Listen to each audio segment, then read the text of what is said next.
2 Kings chapter 1. Soon after King Ahab of Israel died, the country of Moab rebelled against his son King Ahaziah. One day Ahaziah fell through the wooden slats around the porch on the flat roof of his palace in Samaria, and he was badly injured. So he sent some messengers to the town of Ekron, with orders to ask the god Beelzebub if he would get well. About the same time, an angel from the Lord sent Elijah the prophet from Tishbe to say to the king's messengers, Ahaziah has rejected Israel's own God by sending you to ask Beelzebub about his injury. Tell him that because he has done this, he's on his deathbed. And Elijah did what he was told. When the messengers returned to Ahaziah, he asked, "Why are you back so soon?" "A man met us along the road with a message for you from the Lord." They answered. "The Lord wants to know why you sent us to ask Beelzebub about your injury, and why you don't believe there's a God in Israel. The man also told us that the Lord says you're going to die." What did the man look like? Ahaziah asked. "He was hairy and had a leather belt around his waist." They answered. It must be Elijah, replied Ahaziah. So at once he sent an army officer and 50 soldiers to meet Elijah. Elijah was sitting on top of a hill at the time. The officer went up to him and said, "Man of God, the king orders you to come down and talk with him." "If I am a man of God," Elijah answered, "God will send down fire on you and your 50 soldiers." Fire immediately came down from heaven and burned up the officer and his men. Ahaziah sent another officer and 50 more soldiers to Elijah. The officer said, "Man of God, the king orders you to come see him right now." "If I am a man of God," Elijah answered, "fire will destroy you and your 50 soldiers." And God sent down fire from heaven on the officer and his men. Ahaziah sent a third army officer and 50 more soldiers. This officer went up to Elijah. Then he got down on his knees and begged, "Man of God, please be kind to me and these 50 servants of yours. Let us live. Fire has already wiped out the other officers and their soldiers. Please don't let it happen to me." The angel from the Lord said to Elijah, Go with him, and don't be afraid. So Elijah got up and went with the officer. When Elijah arrived, he told Ahaziah, "The Lord wants to know why you sent messengers to Ekron to ask Beelzebub about your injury. Don't you believe there's a God in Israel? Ahaziah, because you did that, the Lord says you will die." Ahaziah died just as the Lord had said. But since Ahaziah had no sons, Joram his brother then became king. This happened in the 2nd year that Jehoram, son of Jehoshaphat, was king of Judah. Everything else Ahaziah did while he was king is written in the history of the kings of Israel. 2 Kings chapter 2. Not long before the Lord took Elijah up into heaven in a strong wind, Elijah and Elisha were leaving Gilgal. Elijah said to Elisha, "The Lord wants me to go to Bethel, but you must stay here." Elisha replied, "I swear by the living Lord and by your own life that I will stay with you no matter what." And he went with Elijah to Bethel.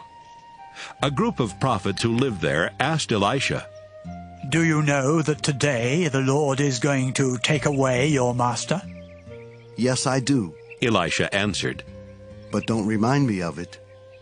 Elijah then said, "Elisha, now the Lord wants me to go to Jericho, but you must stay here." Elisha replied, "I swear by the living Lord and by your own life that I will stay with you no matter what." And he went with Elijah to Jericho. A group of prophets who lived there asked Elisha, Do you know that today the Lord is going to take away your master? "Yes, I do," Elisha answered. "But don't remind me of it." Elijah then said to Elisha, "Now the Lord wants me to go to the Jordan River, but you must stay here." Elisha replied, "I swear by the living Lord and by your own life that I will never leave you." So the two of them walked on together. 50 prophets followed Elijah and Elisha from Jericho, then stood at a distance and watched as the two men walked toward the river. When they got there, Elijah took off his coat. Then he rolled it up and struck the water with it.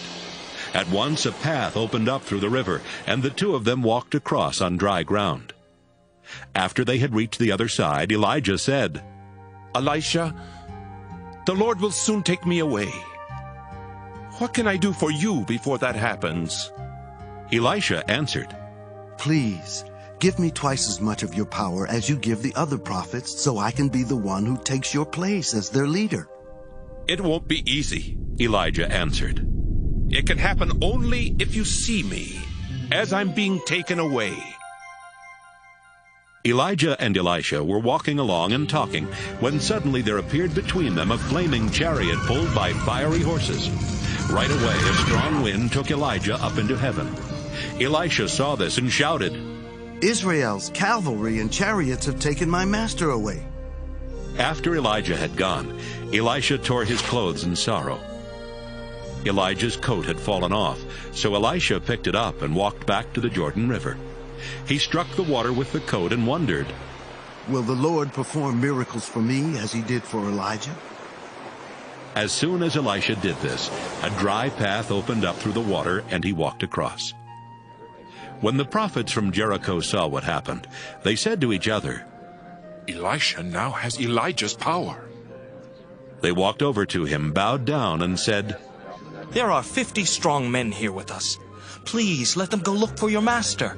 Maybe the Spirit of the Lord carried him off to some mountain or valley. No, Elisha replied. They won't find him. They kept begging until he was embarrassed to say no. He finally agreed, and the prophet sent the men out. They looked 3 days for Elijah, but never found him. They returned to Jericho, and Elisha said, I told you that you wouldn't find him. One day the people of Jericho said, Elisha, you can see that our city is in a good spot, but the water from our spring is so bad that it even keeps our crops from growing. He replied, Put some salt in a new bowl and bring it to me.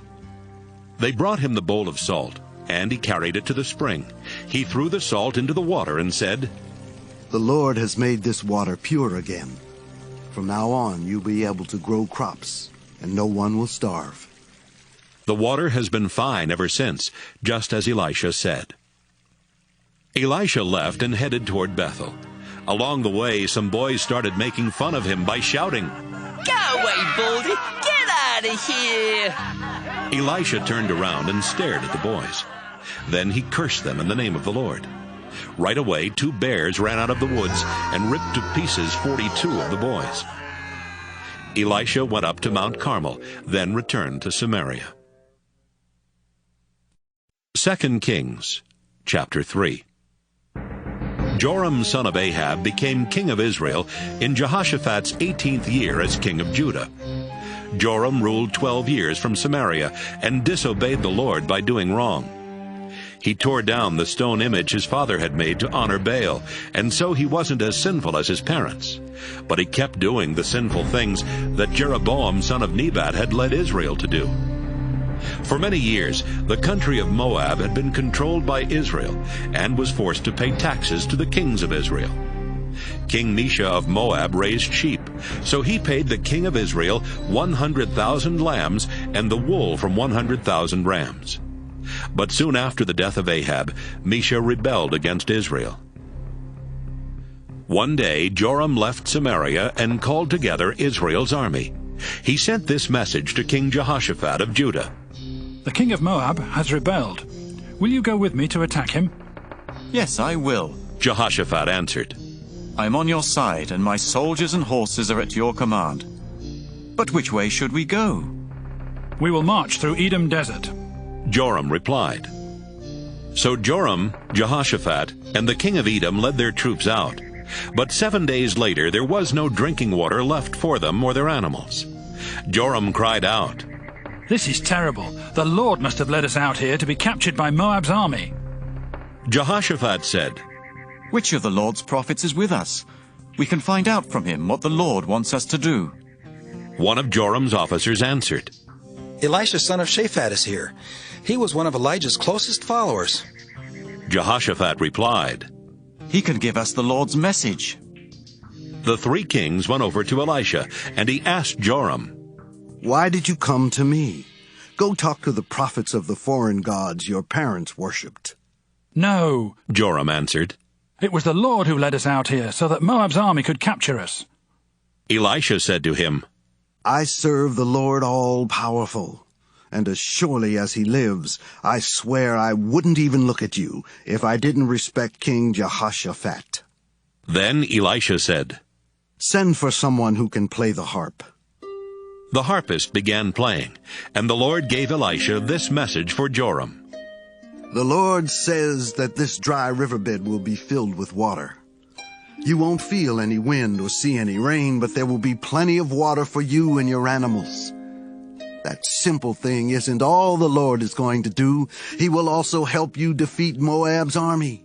You will capture all their walled cities and important towns. You will chop down every good tree and stop up every spring of water, then ruin their fertile fields by covering them with rocks.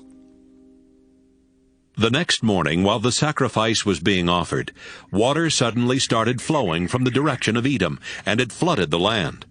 Meanwhile, the people of Moab had heard that the three kings were coming to attack them.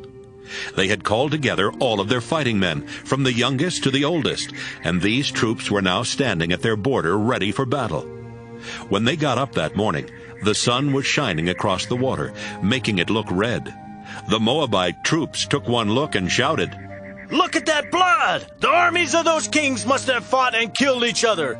Come on, let's go take what's left in their camp.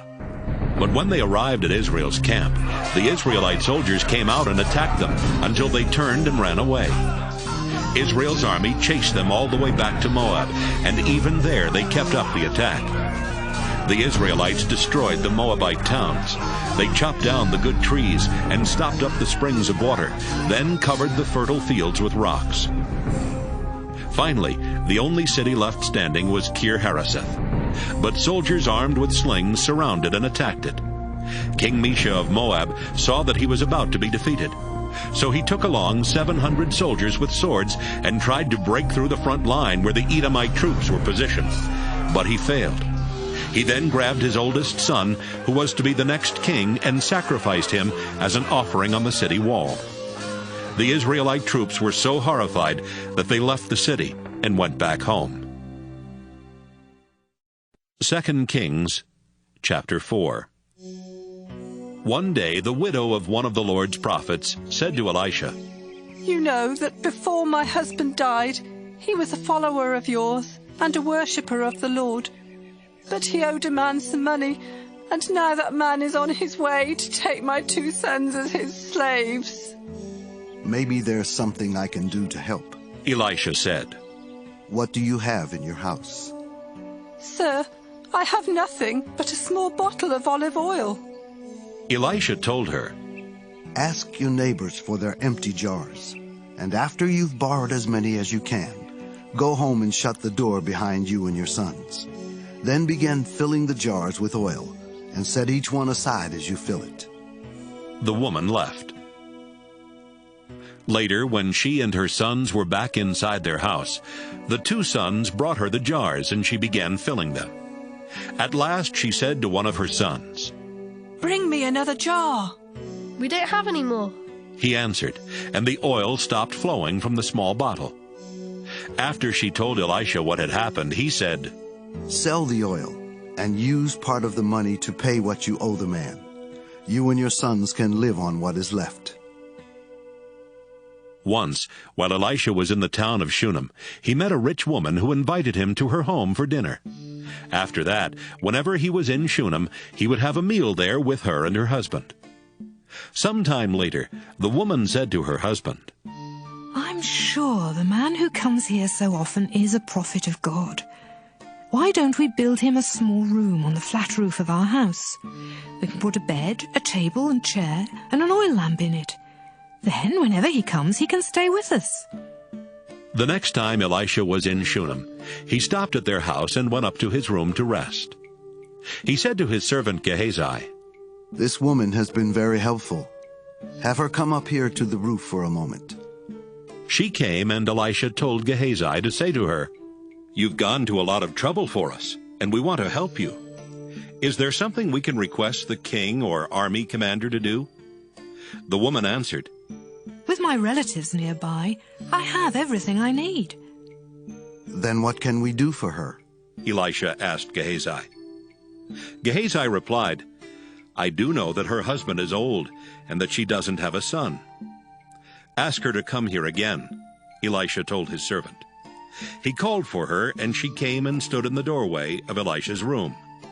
Elisha said to her, "Next year at this time, you'll be holding your own baby son in your arms." "You're a man of God," the woman replied. "Please, don't lie to me." But a few months later, the woman got pregnant. She gave birth to a son, just as Elisha had promised.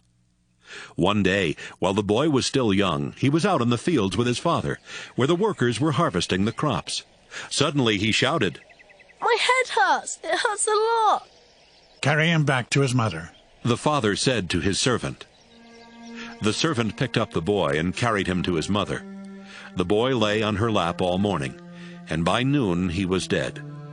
She carried him upstairs to Elisha's room and laid him across the bed. Then she walked out and shut the door behind her.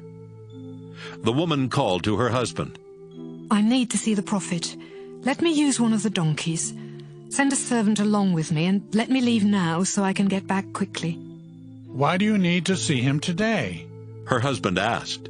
"It's not the Sabbath or time for the new moon festival." "That's all right," she answered. She saddled the donkey and said to her servant, "Let's go, and don't slow down unless I tell you to." She left at once for Mount Carmel to talk with Elisha. When Elisha saw her coming, he said, "Gehazi, look, it's the woman from Shunem. Run and meet her, and ask her if everything is all right with her and her family." "Everything is fine," she answered Gehazi. But as soon as she got to the top of the mountain, she went over and grabbed Elisha by the feet. Gehazi started toward her to push her away when Elisha said, "Leave her alone. Don't you see how sad she is? But the Lord hasn't told me why."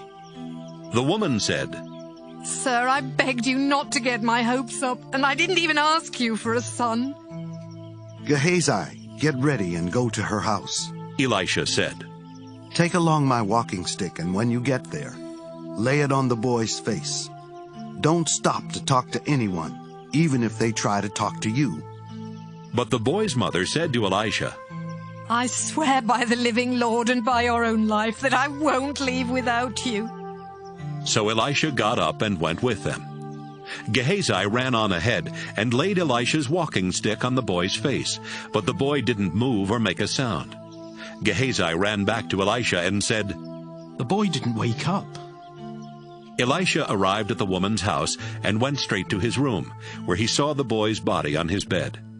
He walked in, shut the door, and prayed to the Lord.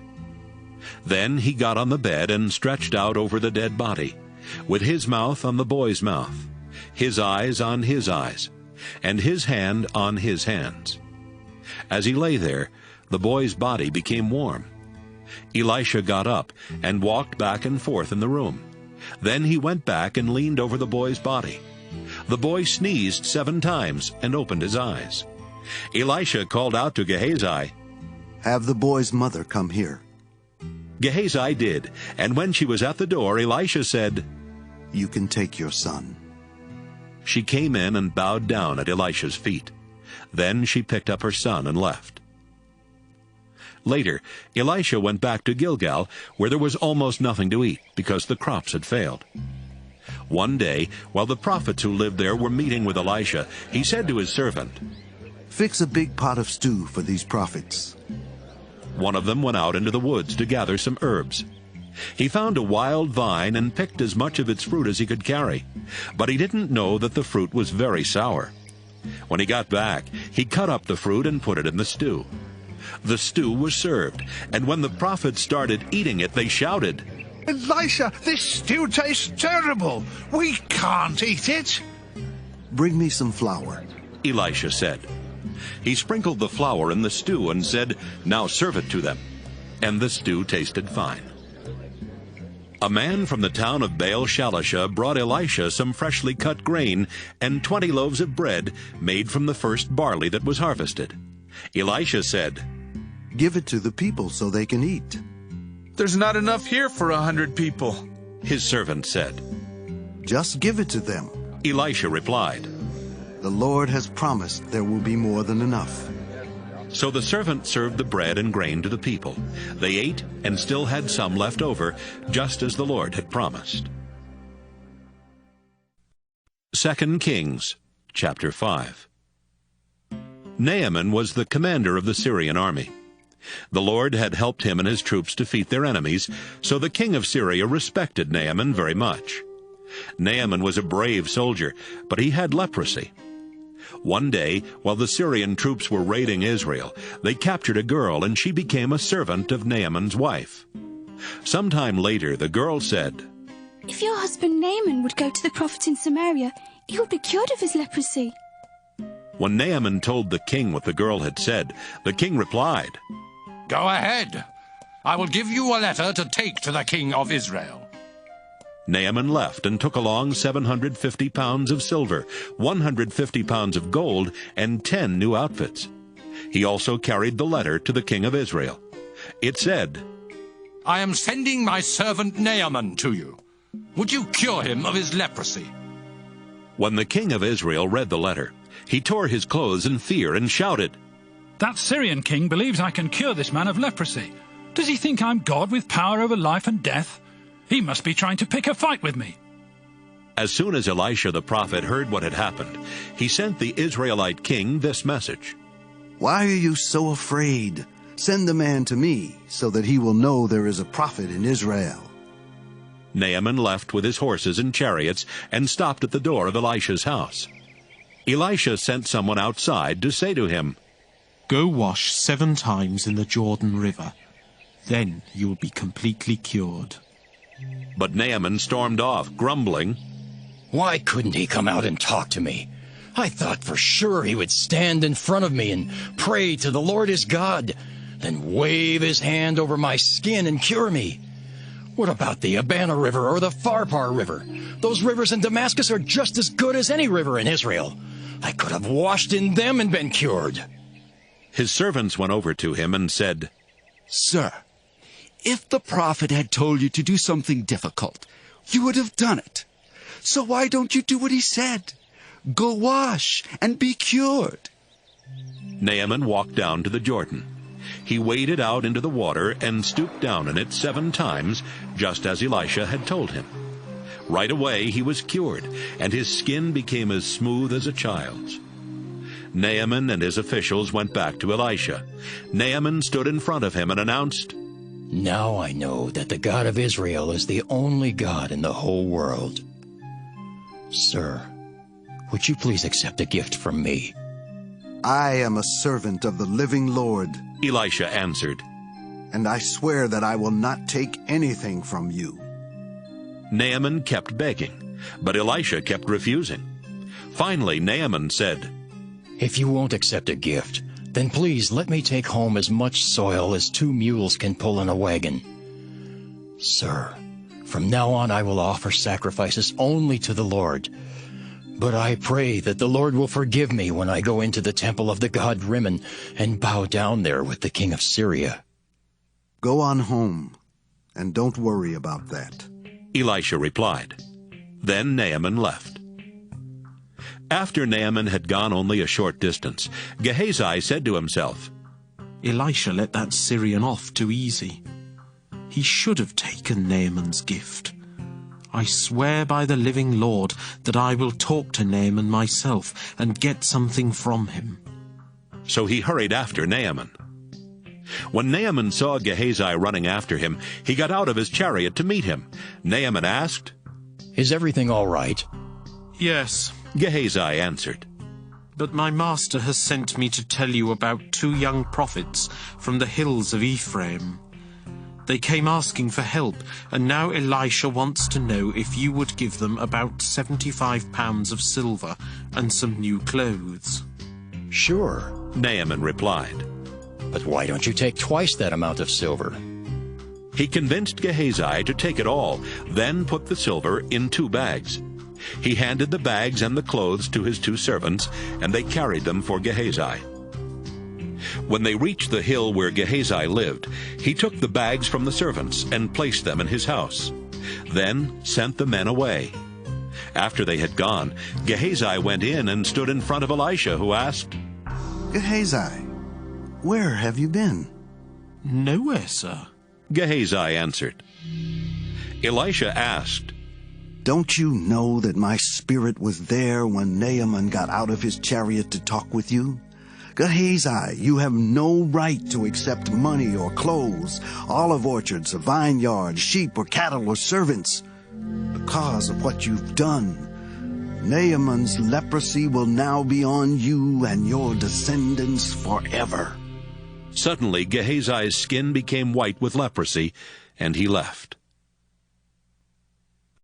2 Kings, chapter 6. One day the prophets said to Elisha, "The place where we meet with you is too small. Why don't we build a new meeting place near the Jordan River? Each of us could get some wood, then we could build it." That's a good idea, Elisha replied. Get started. Aren't you going with us? One of the prophets asked. Yes, I'll go, Elisha answered, and he left with them. They went to the Jordan River and began chopping down trees. While one of the prophets was working, his axe head fell off and dropped into the water. "Oh!" he shouted. "Sir, I borrowed this axe." Where did it fall in? Elisha asked. The prophet pointed to the place, and Elisha cut a stick and threw it into the water at that spot. The axe head floated to the top of the water. Now get it, Elisha told him, and the prophet reached in and grabbed it. Time after time, when the king of Syria was at war against the Israelites, he met with his officers and announced, "I've decided where we will set up camp." Each time, Elisha would send this warning to the king of Israel. Don't go near there. That's where the Syrian troops have set up camp. So the king would warn the Israelite troops in that place to be on guard. The king of Syria was furious when he found out what was happening. He called in his officers and asked, "Which one of you has been telling the king of Israel our plans?" "None of us, your majesty," one of them answered. "It's an Israelite named Elisha. He's a prophet, so he can tell his king everything, even what you say in your own room." "Find out where he is," the king ordered. "I'll send soldiers to bring him here." They learned that Elisha was in the town of Dothan and reported it to the king. He ordered his best troops to go there with horses and chariots. They marched out during the night and surrounded the town.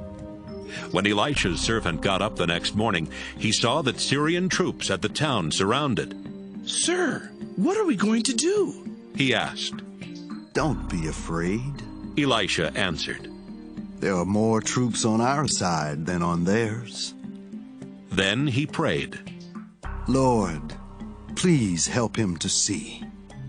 And the Lord let the servant see that the hill was covered with fiery horses and flaming chariots all around Elisha.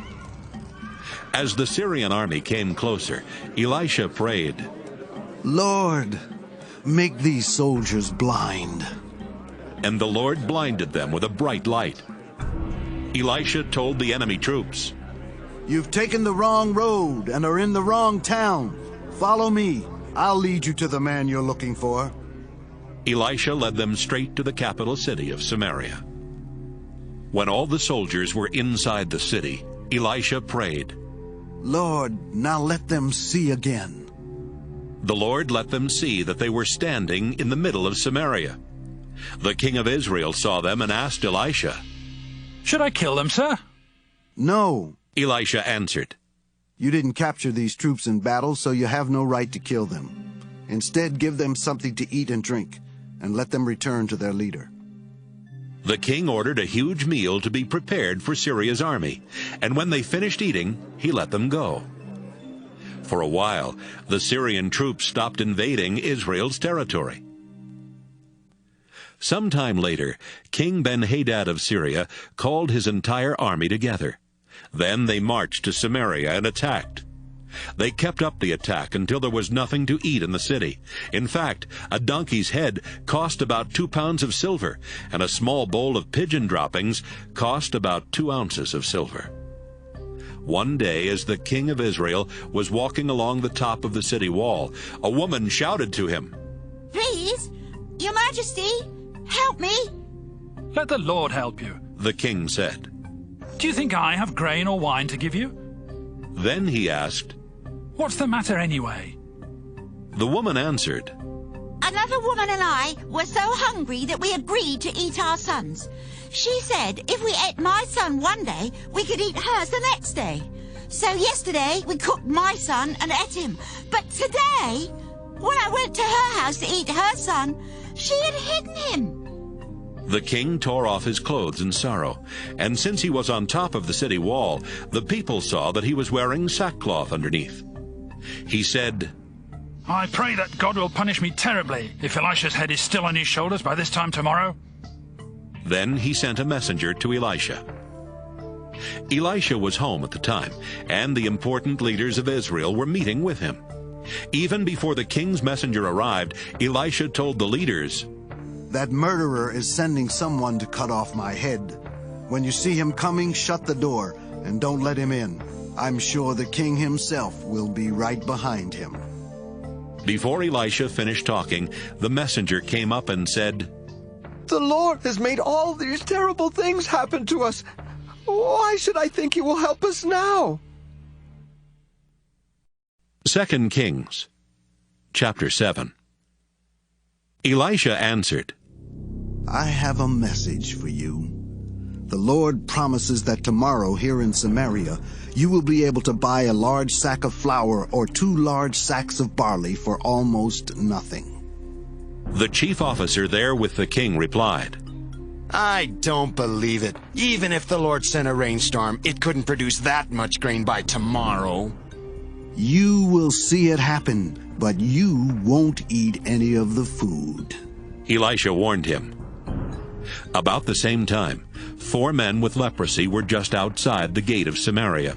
They said to each other, Why should we sit here waiting to die?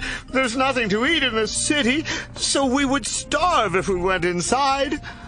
But if we stay out here, we will die for sure. Let's sneak over to the Syrian army camp and surrender. They might kill us, but they might not. That evening, the 4 men got up and left for the Syrian camp.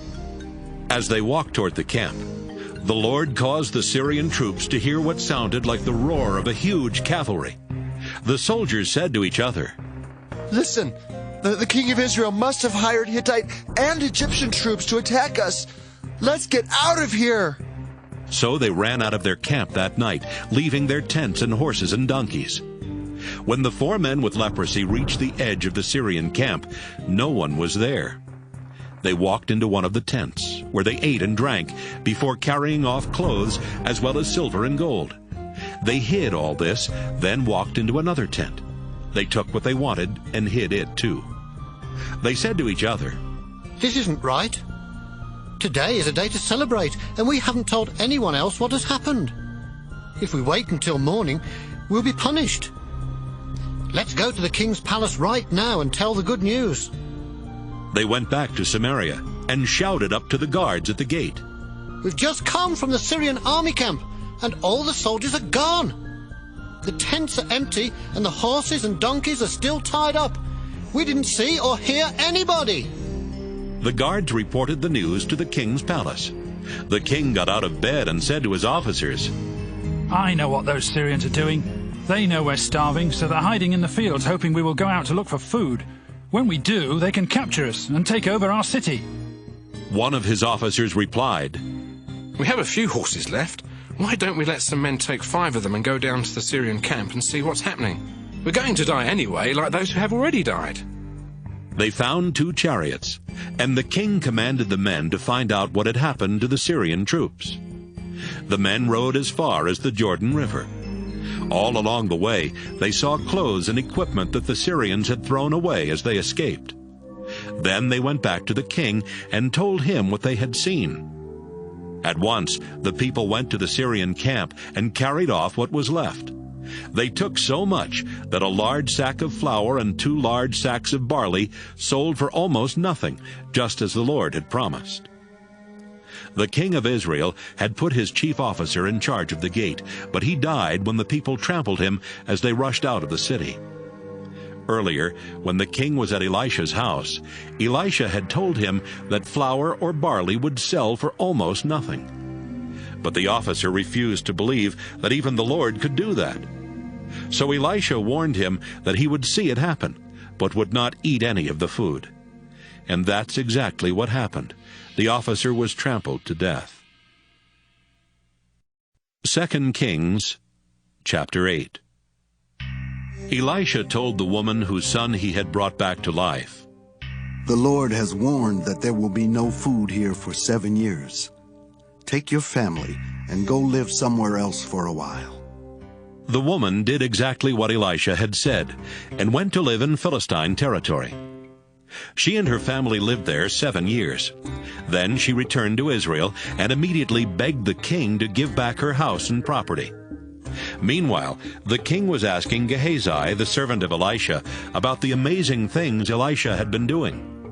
While Gehazi was telling him that Elisha had brought a dead boy back to life, the woman and her son arrived. "Here's the boy, Your Majesty," Gehazi said. "and this is his mother." The king asked the woman to tell her story, and she told him everything that had happened. He then said to one of his officials, I want you to make sure that this woman gets back everything that belonged to her, including the money her crops have made since the day she left Israel. Sometime later, Elisha went to the capital city of Damascus to visit King Ben-Hadad of Syria, who was sick.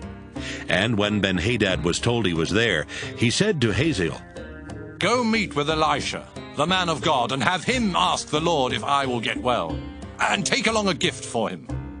Hazael left with 40 camel loads of the best things made in Damascus as a gift for Elisha.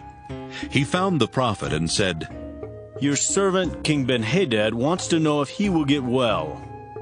"Tell him he will," Elisha said to Hazael. "But the Lord has already told me that Ben-Hadad will definitely die." Elisha stared at him until Hazael was embarrassed. Then Elisha began crying. "Sir, why are you crying?" Hazael asked. Elisha answered, "Because I know the terrible things you will do to the people of Israel. You will burn down their walled cities and slaughter their young men. You will even crush the heads of their babies and rip open their pregnant women." "How could I ever do anything like that?" Hazael replied. "I'm only a servant and don't have that kind of power." "Hazael, the Lord has told me that you will be the next king of Syria." Hazael went back to Ben-Hadad and told him, "Elisha said that you will get well." But the very next day, Hazael got a thick blanket. He soaked it in water and held it over Ben-Hadad's face until he died. Hazael then became king. Jehoram, son of Jehoshaphat, became king of Judah in Joram's 5th year as king of Israel, while Jehoshaphat was still king of Judah. Jehoram was 32 years old when he became king, and he ruled 8 years from Jerusalem. Jehoram disobeyed the Lord by doing wrong. He married Ahab's daughter and was as sinful as Ahab's family and the kings of Israel. But the Lord refused to destroy Judah, because he had promised his servant David that someone from his family would always rule in Judah. While Jehoram was king, the people of Edom rebelled and chose their own king. So Jehoram and his cavalry marched to Zair, where the Edomite army surrounded him and his commanders. During the night, he attacked the Edomites, but he was defeated, and his troops escaped to their homes. Judah was never able to regain control of Edom. Even the town of Libnah rebelled at that time. Everything else Jehoram did while he was king is written in the history of the kings of Judah. Jehoram died and was buried beside his ancestors in Jerusalem. His son Ahaziah then became king. Ahaziah, son of Jehoram, became king of Judah in the 12th year of Joram's rule in Israel. Ahaziah was 22 years old when he became king, and he ruled from Jerusalem for only 1 year. His mother was Athaliah, a granddaughter of King Omri of Israel. Since Ahaziah was related to Ahab's family, he acted just like them and disobeyed the Lord by doing wrong. Ahaziah went with King Joram of Israel to attack King Hazael and the Syrian troops at Ramoth in Gilead. Joram was wounded in that battle, so he went to the town of Jezreel to recover. Ahaziah went there to visit him.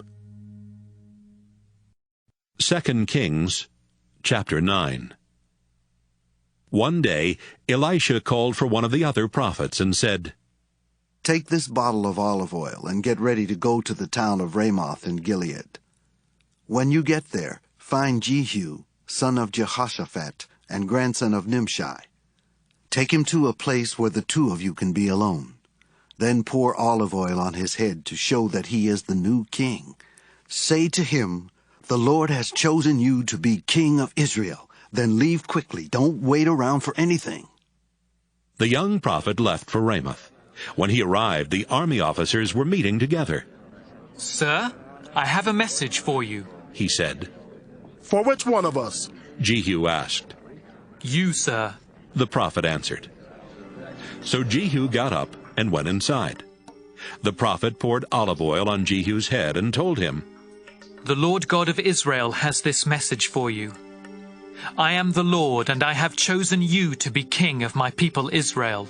I want you to wipe out the family of Ahab, so Jezebel will be punished for killing the prophets and my other servants. Every man and boy in Ahab's family must die, whether slave or free. His whole family must be destroyed, just like the families of Jeroboam son of Nebat and Baasha son of Ahijah. As for Jezebel, her body will be eaten by dogs in the town of Jezreel. There won't be enough left of her to bury." Then the young prophet opened the door and ran out. Jehu went back to his officers, and one of them asked, "What did that crazy prophet want? Is everything all right?" "You know him and how he talks," Jehu answered. "No, we don't. What did he say?" they asked. "He had a message from the Lord," Jehu replied. "He said that the Lord has chosen me to be the next king of Israel." They quickly grabbed their coats and spread them out on the steps where Jehu was standing.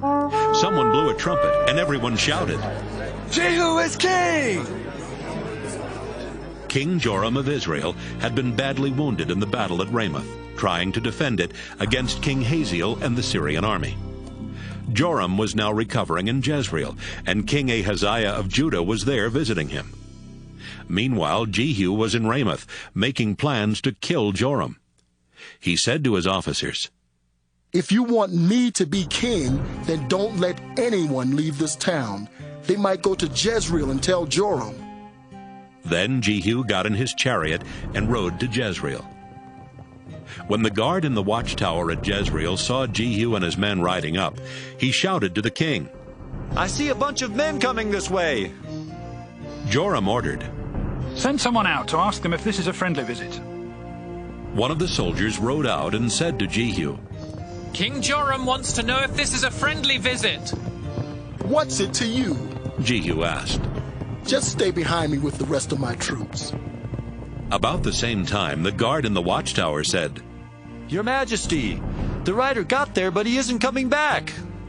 So Joram sent out another rider who rode up to Jehu and said, "The king wants to know if this is a friendly visit." "What's it to you?" Jehu asked.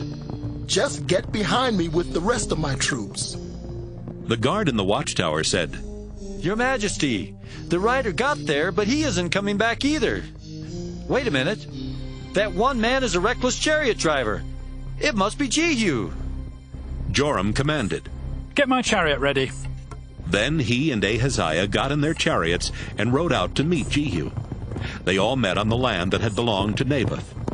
Joram asked, "Jehu, is this a peaceful visit?" "How can there be peace?" Jehu asked. "Your mother Jezebel has caused everyone to worship idols and practice witchcraft." Ahaziah, let's get out of here! Joram yelled. It's a trap! As Joram tried to escape, Jehu shot an arrow. It hit Joram between his shoulders. Then it went through his heart and came out his chest. He fell over dead in his chariot. Jehu commanded his assistant Bidkar, Get Joram's body and throw it in the field that Naboth once owned. Do you remember when you and I used to ride side by side behind Joram's father Ahab? It was then that the Lord swore to Ahab that he would be punished in the same field where he had killed Naboth and his sons. So throw Joram's body there, just as the Lord said. Ahaziah saw all of this happen and tried to escape to the town of Beth-Hagan, but Jehu caught up with him and shouted, Kill him too! So his troops shot Ahaziah with an arrow while he was on the road to Gur near Ibleam. He went as far as Megiddo, where he died. Ahaziah's officers put his body in a chariot and took it back to Jerusalem, where they buried him beside his ancestors. Ahaziah had become king of Judah in the 11th year of the rule of Ahab's son Joram. Jehu headed toward Jezreel, and when Jezebel heard he was coming, she put on eyeshadow and brushed her hair. Then she stood at the window, waiting for him to arrive. As he walked through the city gate, she shouted down to him, Why did you come here, you murderer? To kill the king? You're no better than Zimri. He looked up toward the window and asked, Is anyone up there on my side? A few palace workers stuck their heads out of a window, and Jehu shouted, Throw her out the window! They threw her down, and her blood spattered on the walls and on the horses that trampled her body. Jehu left to get something to eat and drink. Then he told some workers, Even though she was evil, she was a king's daughter. So make sure she has a proper burial. But when they went out to bury her body, they found only her skull, her hands, and her feet. They reported this to Jehu, and he said, The Lord told Elijah the prophet that Jezebel's body would be eaten by dogs right here in Jezreel. And he warned that her bones would be spread all over the ground like manure, so that no one could tell who it was. 2 Kings, chapter 10. Ahab still had 70 descendants living in Samaria. So Jehu wrote a letter to each of the important leaders and officials of the town, and to those who supported Ahab. In the letters he wrote, Your town is strong, and you're protected by chariots and an armed cavalry.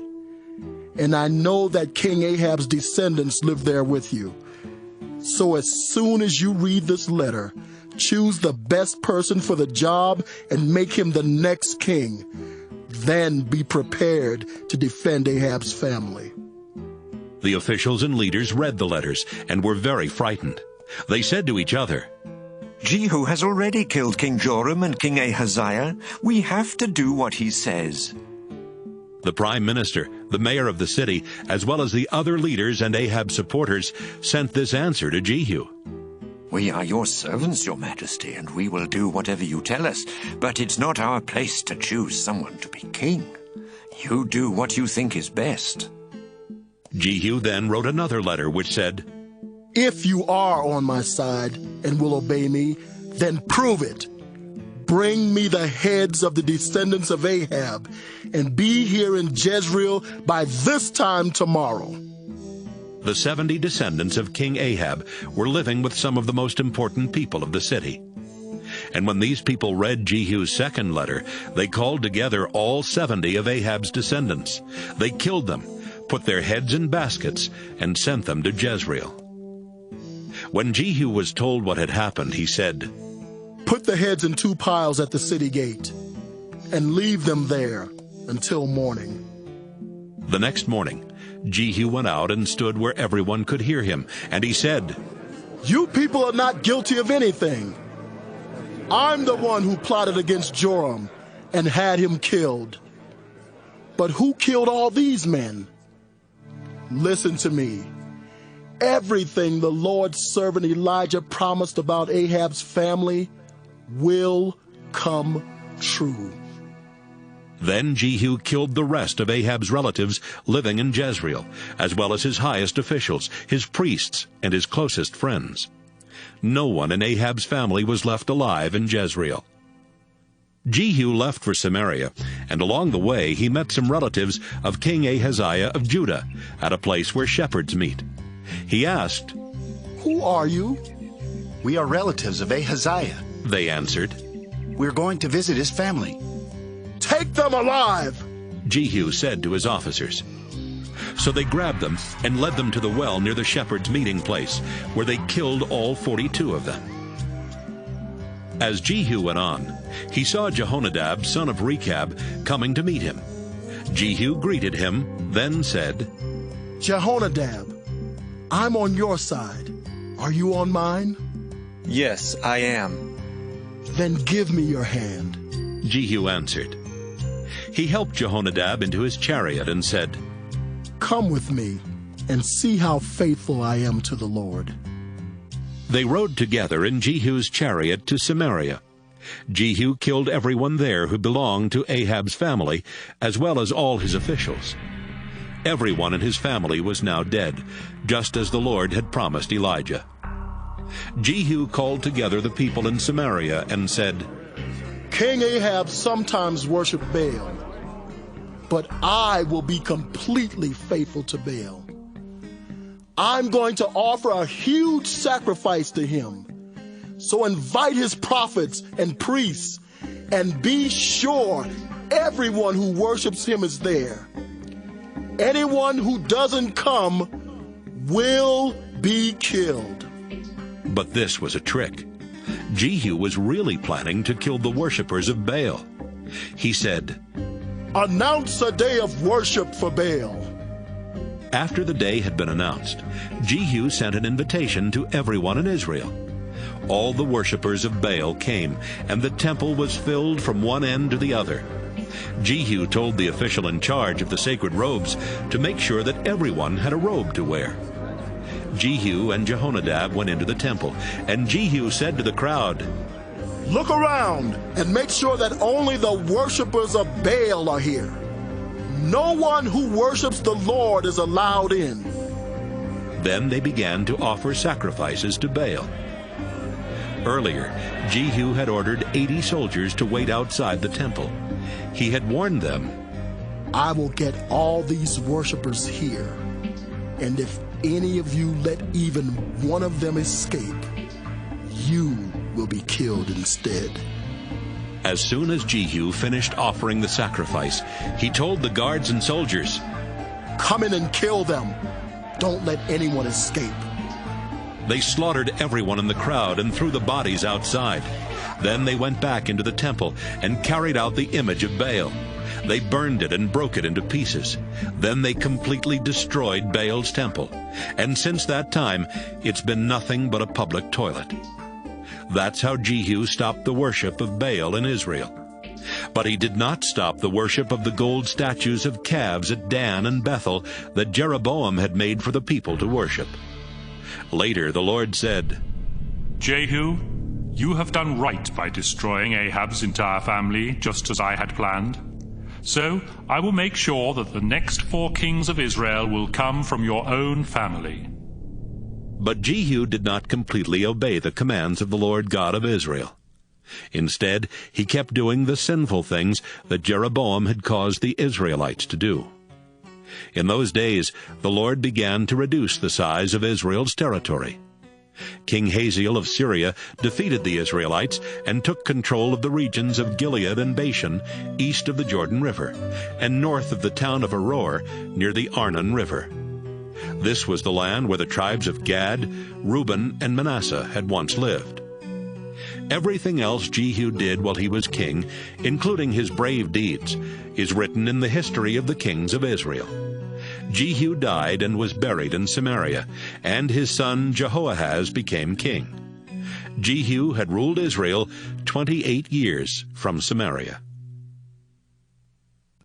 2 Kings, chapter 11. As soon as Athaliah heard that her son King Ahaziah was dead, she decided to kill any relative who could possibly become king. She would have done that, but Jehosheba rescued Joash, son of Ahaziah, just as he was about to be murdered. Jehosheba, who was Jehoram's daughter and Ahaziah's half-sister, hid her nephew Joash and his personal servant in a bedroom in the Lord's temple, where he was safe from Athaliah. Joash hid in the temple with Jehosheba for 6 years, while Athaliah ruled as queen of Judah. Joash, son of Ahaziah, had hidden in the Lord's temple 6 years. Then in the 7th year, Jehoiada the priest sent for the commanders of the king's special bodyguards and the commanders of the palace guards. They met him at the temple, and he asked them to make a promise in the name of the Lord. Then he brought out Joash and said to them, "Here's what I want you to do. 3 of your guard units will be on duty on the Sabbath. I want 1 unit to guard the palace. Another unit will guard Surgate, and the 3rd unit will guard the palace gate and relieve the palace guards. The other 2 guard units are supposed to be off duty on the Sabbath, but I want both of them to stay here at the temple and protect King Joash. Make sure they follow him wherever he goes, and have them keep their swords ready to kill anyone who tries to get near him." The commanders followed Jehoiada's orders. Each one called together his guards, those coming on duty and those going off duty. Jehoiada brought out the swords and shields that had belonged to King David and gave them to the commanders. Then they gave the weapons to their guards, who took their positions around the temple and the altar to protect Joash on every side. Jehoiada brought Joash outside, where he placed the crown on his head and gave him a copy of instructions for ruling the nation. Olive oil was poured on his head to show that he was now king, while the crowd clapped and shouted, "Long live the king!" Queen Athaliah heard the crowd and went to the temple. There she saw Joash standing by one of the columns, which was the usual place for the king. The singers and the trumpet players were standing next to him, and the people were celebrating and blowing trumpets. Athaliah tore her clothes in anger and shouted, "You betrayed me! You traitors!" Right away, Jehoiada said to the army commanders, "Kill her, but don't do it anywhere near the Lord's temple. Take her out in front of the troops and kill anyone who is with her." So the commanders dragged her to the gate where horses are led into the palace, and they killed her there. Jehoiada the priest asked King Joash and the people to promise that they would be faithful to each other and to the Lord. Then the crowd went to the temple built to honor Baal and tore it down.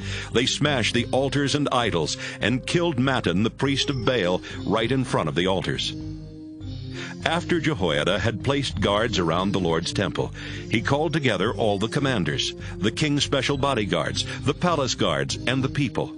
They led Joash from the temple through the guards' gate and into the palace. He took his place on the throne and became king of Judah. Everyone celebrated because Athaliah had been killed and Jerusalem was peaceful again. Joash was only 7 years old when this happened. 2 Kings Chapter 12. Joash became king of Judah in Jehu's 7th year as king of Israel, and he ruled 40 years from Jerusalem. His mother Zibiah was from the town of Beersheba. Jehoiada the priest taught Joash what was right, and so for the rest of his life Joash obeyed the Lord. But even Joash did not destroy the local shrines, and they were still used as places for offering sacrifices. One day, Joash said to the priests, "Collect all the money that has been given to the Lord's temple, whether from taxes or gifts, and use it to repair the temple. You priests can contribute your own money too." But the priests never started repairing the temple. So in the 23rd year of his rule, Joash called for Jehoiada and the other priests and said, "Why aren't you using the money to repair the temple? Don't take any more money for yourselves. It is only to be used to pay for the repairs." The priests agreed that they would not collect any more money or be in charge of the temple repairs. Jehoiada found a wooden box. He cut a hole in the top of it and set it on the right side of the altar where people went into the temple. Whenever someone gave money to the temple, the priests guarding the entrance would put it into this box. When the box was full of money, the king's secretary and the chief priest would count the money and put it in bags.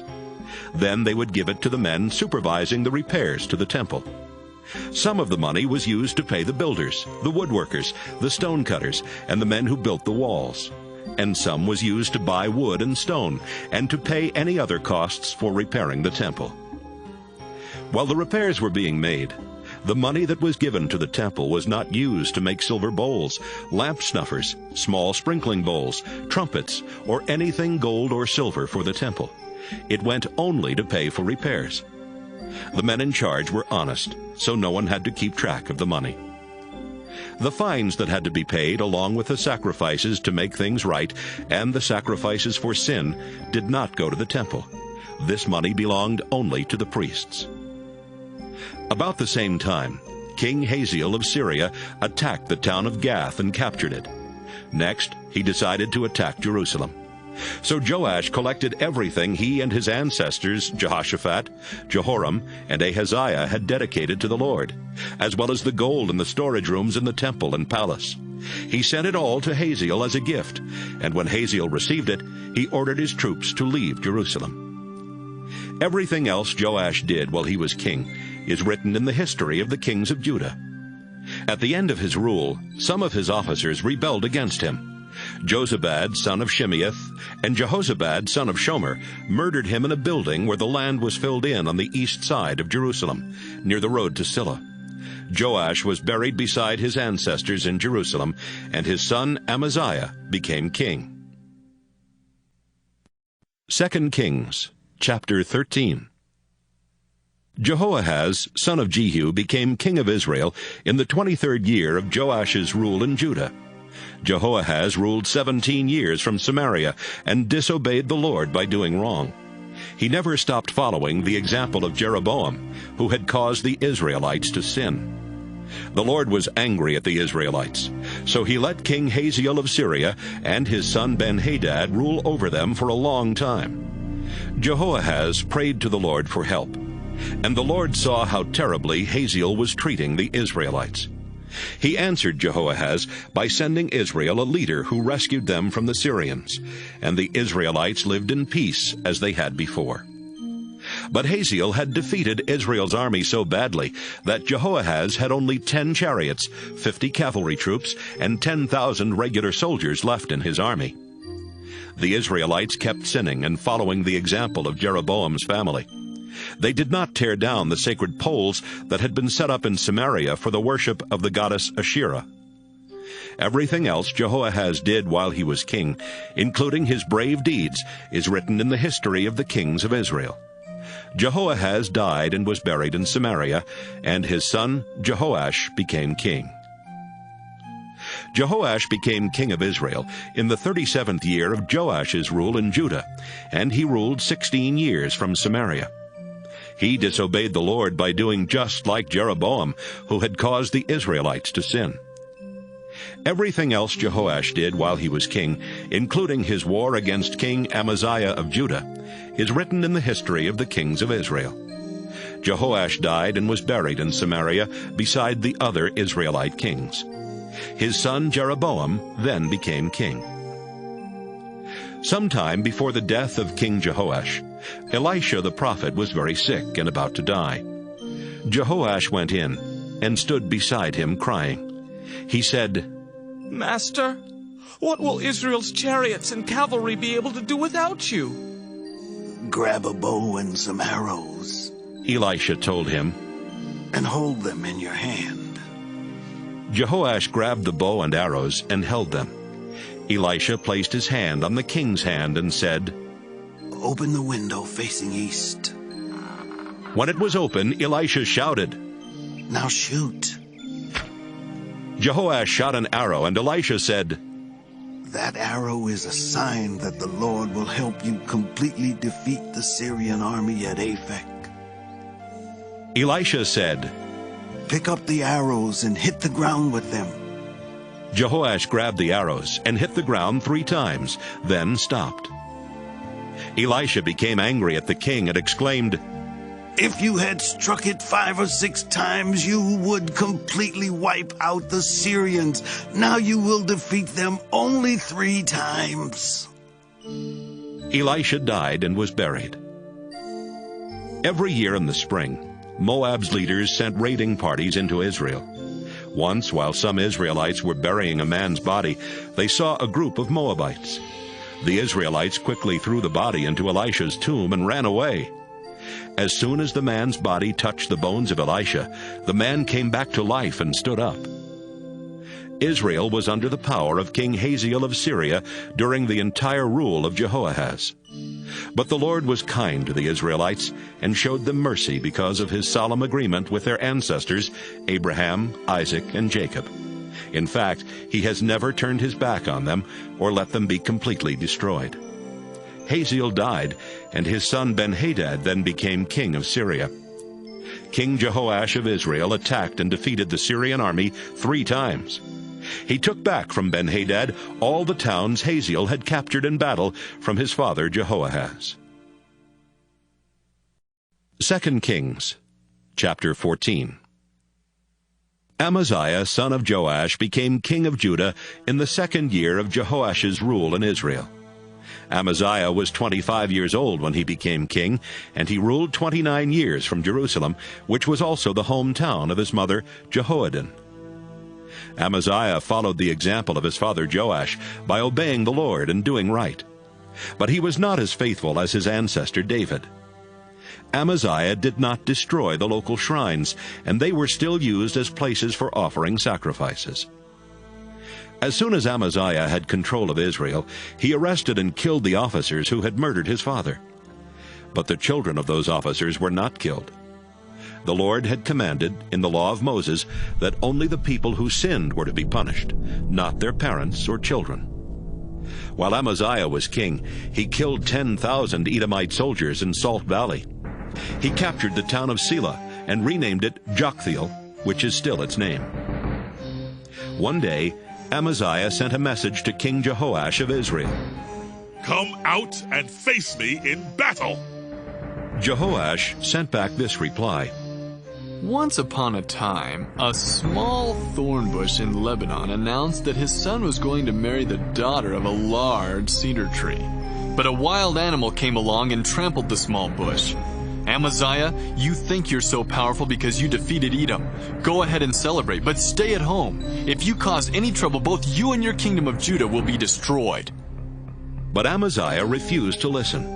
So Jehoash and his troops marched to the town of Beth-Shemesh in Judah to attack Amaziah and his troops. During the battle, Judah's army was crushed. Every soldier from Judah ran back home, and Jehoash captured Amaziah. Jehoash then marched to Jerusalem and broke down the city wall from Ephraim Gate to Corner Gate, a section about 600 feet long. He took the gold and silver, as well as everything of value from the Lord's temple and the king's treasury. He took hostages, then returned to Samaria. Everything else Jehoash did while he was king, including his brave deeds and how he defeated King Amaziah of Judah, is written in the history of the kings of Israel. Jehoash died and was buried in Samaria beside the other Israelite kings. His son Jeroboam then became king. 15 years after Jehoash died, some people in Jerusalem plotted against Amaziah. He was able to escape to the town of Lachish, but another group of people caught him and killed him there. His body was taken back to Jerusalem on horseback and buried beside his ancestors. Everything else Amaziah did while he was king is written in the history of the kings of Judah. After his death, the people of Judah made his son Azariah king, even though he was only 16 at the time. Azariah was the one who later recaptured and rebuilt the town of Elath. Jeroboam, son of Jehoash, became king of Israel in the 15th year of Amaziah's rule in Judah. Jeroboam ruled 41 years from Samaria. He disobeyed the Lord by following the evil example of Jeroboam, son of Nebat, who had caused the Israelites to sin.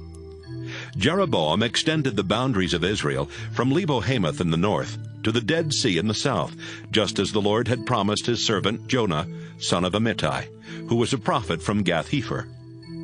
The Lord helped Jeroboam do this because he had seen how terribly the Israelites were suffering, whether slave or free, and no one was left to help them. And since the Lord had promised that he would not let Israel be completely destroyed, he helped Jeroboam rescue them. Everything else Jeroboam did while he was king, including his brave deeds and how he recaptured the towns of Damascus and Hamath, is written in the history of the kings of Israel. Jeroboam died and was buried, and his son Zechariah became king. 2 Kings, chapter 15. Azariah, son of Amaziah, became king of Judah in Jeroboam's 27th year as king of Israel. He was only 16 years old when he became king, and he ruled 52 years from Jerusalem, which was also the hometown of his mother, Jecholiah. Azariah obeyed the Lord by doing right, as his father Amaziah had done. But Azariah did not destroy the local shrines, and they were still used as places for offering sacrifices. The Lord punished Azariah with leprosy for the rest of his life. He wasn't allowed to live in the royal palace, so his son Jotham lived there and ruled in his place. Everything else Azariah did while he was king is written in the history of the kings of Judah. Azariah died and was buried beside his ancestors in Jerusalem. His son Jotham then became king. Zechariah, son of Jeroboam, became king of Israel in the 38th year of Azariah's rule in Judah, but he ruled only 6 months from Samaria. Like his ancestors, Zechariah disobeyed the Lord by following the evil ways of Jeroboam, son of Nebat, who had caused the Israelites to sin. Shallum, son of Jabesh, plotted against Zechariah and killed him in public. Shallum then became king. So the Lord had kept his promise to Jehu that the next 4 kings of Israel would come from his family. Everything else Zechariah did while he was king is written in the history of the kings of Israel. Shallum became king of Israel in the 39th year of Azariah's rule in Judah. But only 1 month after Shallum became king, Menahem, son of Gadai, came to Samaria from Tirzah and killed him. Menahem then became king. The town of Tiphsah would not surrender to him, so he destroyed it and all the surrounding towns as far as Tirzah. He killed everyone living in Tiphsah, and with his sword he even ripped open pregnant women.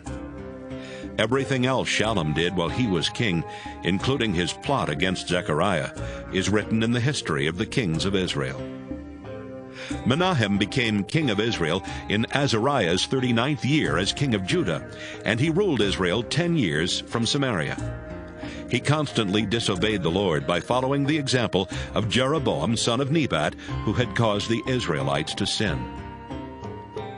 During Menahem's rule, King Tiglath-Pileser of Assyria invaded Israel. He agreed to help Menahem keep control of his kingdom if Menahem would pay him over 30 tons of silver. So Menahem ordered every rich person in Israel to give him at least 1 pound of silver, and he gave it all to Tiglath-Pileser, who stopped his attack and left Israel. Everything else Menahem did while he was king is written in the history of the kings of Israel. Menahem died, and his son Pekahiah became king. Pekahiah became king of Israel in the 50th year of Azariah's rule in Judah, and he ruled 2 years from Samaria. He disobeyed the Lord and caused the Israelites to sin, just as Jeroboam, son of Nebat, had done. Pekah, son of Remaliah, was Pekahiah's chief officer, but he made plans to kill the king. So he and 50 men from Gilead broke into the strongest part of the palace in Samaria and murdered Pekahiah, together with Argob and Ariah. Pekah then became king. Everything else Pekahiah did while he was king is written in the history of the kings of Israel.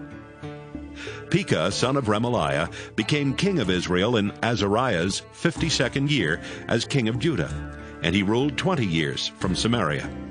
He disobeyed the Lord and followed the evil example of Jeroboam, son of Nebat, who had caused the Israelites to sin.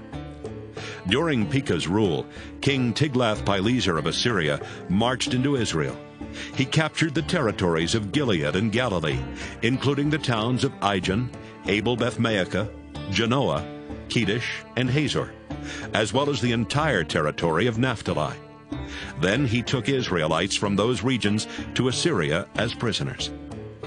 In the 20th year of Jotham's rule in Judah, Hoshea, son of Elah, plotted against Pekah and murdered him. Hoshea then became king of Israel. Everything else Pekah did while he was king is written in the history of the kings of Israel. Jotham, son of Azariah, became king of Judah in the 2nd year of Pekah's rule in Israel. Jotham was 25 years old when he became king, and he ruled 16 years from Jerusalem. His mother, Jerusha, was the daughter of Zadok. Jotham followed the example of his father by obeying the Lord and doing right. It was Jotham who rebuilt the upper gate that led into the court around the Lord's temple. But the local shrines were not destroyed, and they were still used as places for offering sacrifices. Everything else Jotham did while he was king is written in the history of the kings of Judah. During his rule, the Lord let King Rezin of Syria and King Pekah of Israel start attacking Judah. Jotham died and was buried beside his ancestors in Jerusalem, and his son Ahaz became king. 2 Kings chapter 16. Ahaz, son of Jotham, became king of Judah in the 17th year of Pekah's rule in Israel. He was 20 years old at the time, and he ruled from Jerusalem for 16 years. Ahaz wasn't like his ancestor David. Instead, he disobeyed the Lord and was even more sinful than the kings of Israel. He sacrificed his own son, which was a disgusting custom of the nations that the Lord had forced out of Israel.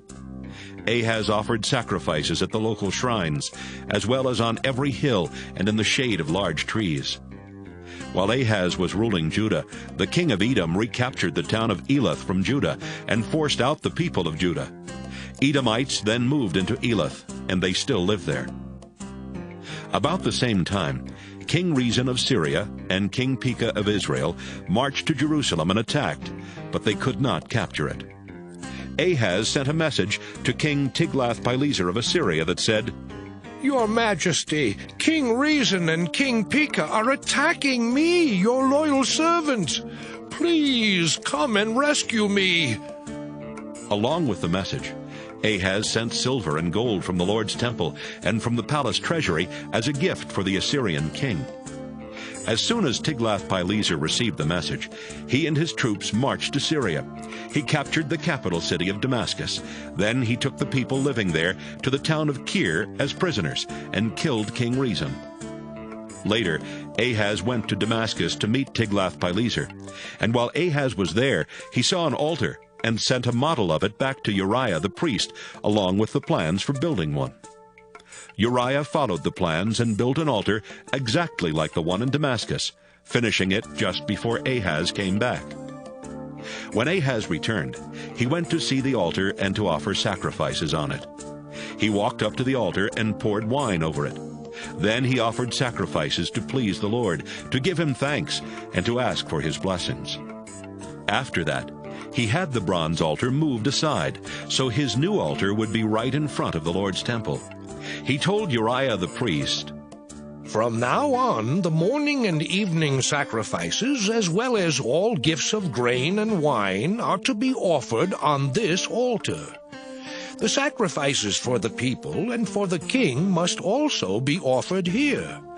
Sprinkle the blood from all the sacrifices on it, but leave the bronze altar for me to use for prayer and finding out what God wants me to do." Uriah did everything Ahaz told him. Ahaz also had the side panels and the small bowls taken off the movable stands in the Lord's temple. He had the large bronze bowl called the sea removed from the bronze bowls on which it rested, and had it placed on a stand made of stone. He took down the special tent that was used for worship on the Sabbath, and closed up the private entrance that the kings of Judah used for going into the temple. He did all these things to please Tiglath-Pileser. Everything else Ahaz did while he was king is written in the history of the kings of Judah. Ahaz died and was buried beside his ancestors in Jerusalem, and his son Hezekiah became king. 2 Kings chapter 17. Hoshea, son of Elah, became king of Israel in the 12th year of Ahaz's rule in Judah, and he ruled 9 years from Samaria. Hoshea disobeyed the Lord and sinned, but not as much as the earlier Israelite kings had done. During Hoshea's rule, King Shalmaneser of Assyria invaded Israel. He took control of the country and made Hoshea pay taxes. But later, Hoshea refused to pay the taxes and asked King So of Egypt to help him rebel. When Shalmaneser found out, he arrested Hoshea and put him in prison. Shalmaneser invaded Israel and attacked the city of Samaria for 3 years before capturing it in the 9th year of Hoshea's rule. The Assyrian king took the Israelites away to Assyria as prisoners. He forced some of them to live in the town of Halah, others to live near the Habor River in the territory of Gozan, and still others to live in towns where the Median people lived. All of this happened because the people of Israel had sinned against the Lord their God, who had rescued them from Egypt, where they had been slaves. They worshipped foreign gods, followed the customs of the nations that the Lord had forced out of Israel, and were just as sinful as the Israelite kings. Even worse, the Israelites tried to hide their sins from the Lord their God. They built their own local shrines everywhere in Israel, from small towns to large walled cities. They also built stone images of foreign gods and set up sacred poles for the worship of Asherah on every hill and under every shady tree. They offered sacrifices at the shrines, just as the foreign nations had done before the Lord forced them out of Israel. They did sinful things that made the Lord very angry. Even though the Lord had commanded the Israelites not to worship idols, they did it anyway. So the Lord made sure that every prophet warned Israel and Judah with these words: I, the Lord, command you to stop doing sinful things and start obeying my laws and teachings. I gave them to your ancestors, and I told my servants the prophets to repeat them to you. But the Israelites would not listen. They were as stubborn as their ancestors, who had refused to worship the Lord their God. They ignored the Lord's warnings and commands, and they rejected the solemn agreement he had made with their ancestors. They worshipped worthless idols and became worthless themselves. The Lord had told the Israelites not to do the things that the foreign nations around them were doing, but Israel became just like them. The people of Israel disobeyed all the commands of the Lord their God. They made 2 gold statues of calves and set up a sacred pole for Asherah. They also worshipped the stars and the god Baal. They used magic and witchcraft, and even sacrificed their own children. The Israelites were determined to do whatever the Lord hated. The Lord became so furious with the people of Israel that he allowed them to be carried away as prisoners. Only the people living in Judah were left, but they also disobeyed the Lord's commands and acted like the Israelites. So the Lord turned his back on everyone in Israel and Judah and let them be punished and defeated until no one was left. Earlier, when the Lord took the northern tribes away from David's family, the people living in northern Israel chose Jeroboam, son of Nebat, as their king. Jeroboam caused the Israelites to sin and to stop worshiping the Lord. The people kept on sinning like Jeroboam until the Lord got rid of them, just as he had warned his servants the prophets. That's why the people of Israel were taken away as prisoners to Assyria, and that's where they remained. The king of Assyria took people who were living in the cities of Babylon, Cutha, Ava, Hamath, and Sepharvaim, and forced them to move to Israel. They took over the towns where the Israelites had lived, including the capital city of Samaria.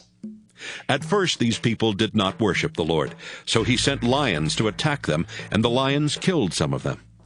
A messenger told the king of Assyria, The people you moved to Israel don't know how to worship the God of that country, so he sent lions that have attacked and killed some of them. The king replied, Get one of the Israelite priests we brought here and send him back to Israel. He can live there and teach them about the God of that country. One of the Israelite priests was chosen to go back to Israel. He lived in Bethel and taught the people how to worship the Lord. But in towns all over Israel, the different groups of people made statues of their own gods. Then they placed these idols in local Israelite shrines. The people from Babylonia made the god Succoth-Benoth. Those from Cutha made the god Nergal. Those from Hamath made Ashima. Those from Ava made Nibhaz and Tartak. And the people from Sepharvaim sacrificed their children to their own gods, Adramelech and Anamelech. They worshipped their own gods, just as they had before they were taken away to Israel. They also worshipped the Lord, but they chose their own people to be priests at the shrines. Everyone followed their old customs. None of them worshipped only the Lord, and they refused to obey the laws and commands that the Lord had given to the descendants of Jacob, the man he named Israel. At the time when the Lord had made his solemn agreement with the people of Israel, he told them, "Do not worship any other gods. Do not bow down to them or offer them a sacrifice. Worship only me. I am the one who rescued you from Egypt with my mighty power. Bow down to me and offer sacrifices. Never worship any other god. Always obey my laws and teachings, and remember the solemn agreement between us." I will say it again. Do not worship any god except me. I am the Lord your God, and I will rescue you from all your enemies. But the people living in Israel ignored that command and kept on following their old customs. They did worship the Lord, but they also worshiped their own idols. Their descendants did the same thing. 2 Kings, chapter 18. Hezekiah, son of Ahaz, became king of Judah in the 3rd year of Hoshea's rule in Israel. Hezekiah was 25 years old when he became king, and he ruled 29 years from Jerusalem. His mother, Abi, was the daughter of Zechariah.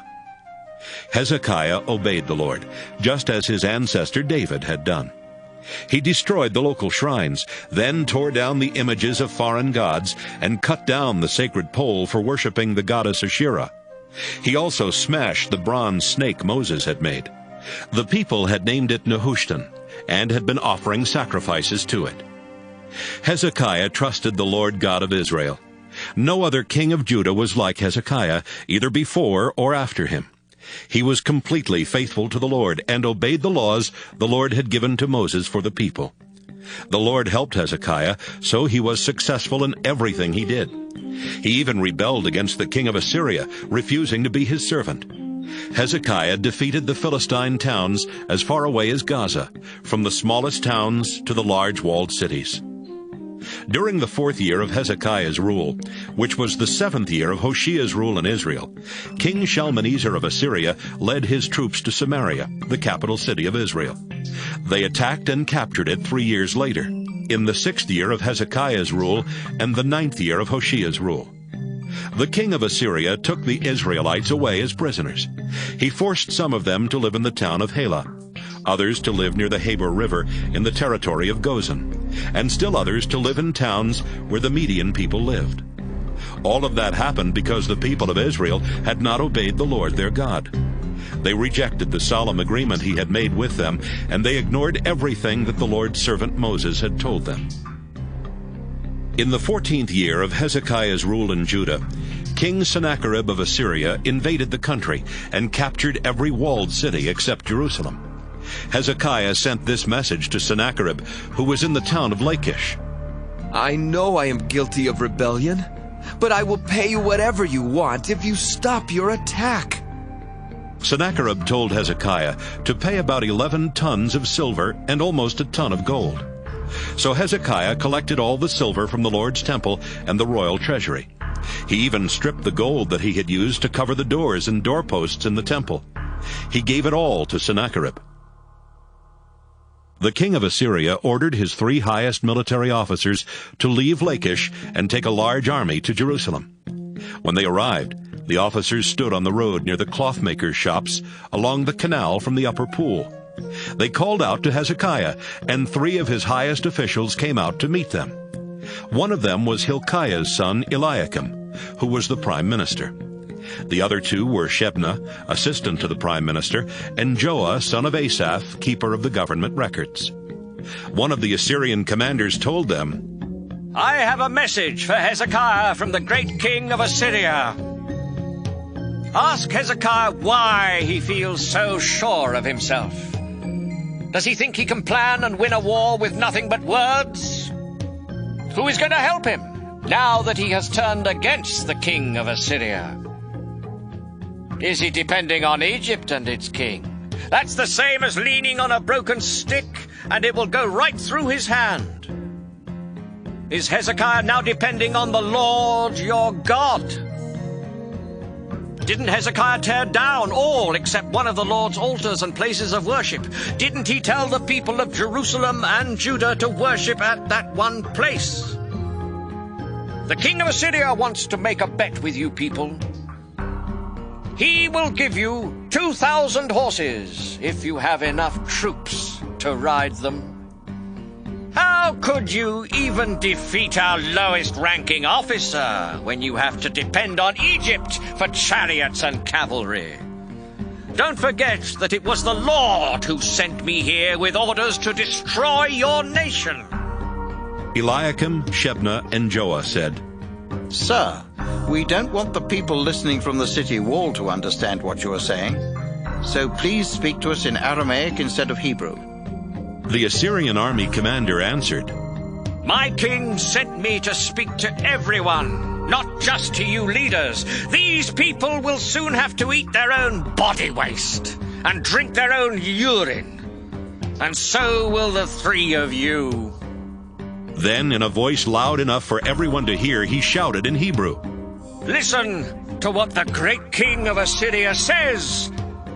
Don't be fooled by Hezekiah. He can't save you. Don't trust him when he tells you that the Lord will protect you from the king of Assyria. Stop listening to Hezekiah. Pay attention to my king. Surrender to him.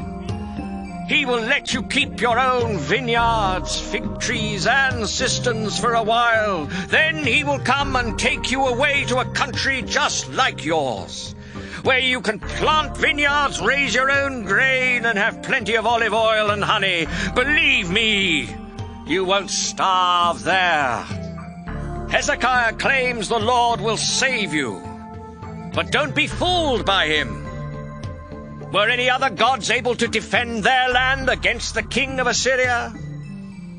What happened to the gods of Hamath and Arpad? What about the gods of Sepharvaim, Henna, and Ivah?